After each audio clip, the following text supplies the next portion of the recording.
Ndugu wanahabari, Jeshi la Polisi mkoa wa Njombe linaendelea kufanya kazi zake kwa mujibu wa sheria.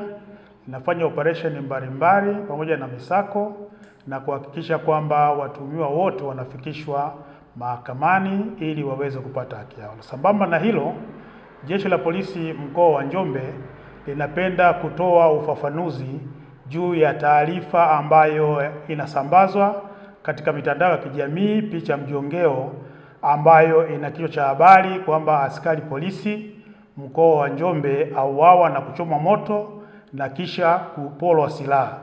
Taarifa hii niwathibitishie ni ya uongo, ni tukio ambalo katika mkoa wa Njombe halipo, lakini kimsingi bado kuna upotoshaji wa taarifa katika mitandao ya kijamii na wananchi wote tuzipuuze. Picha hiyo mjongeo inaonyesha kwamba kuna gari aina ya Land Rover Defender ambayo ilikuwa katika tukio, lakini mazingira ambayo Defender hiyo imeonyeshwa sio mkoa wa Njombe.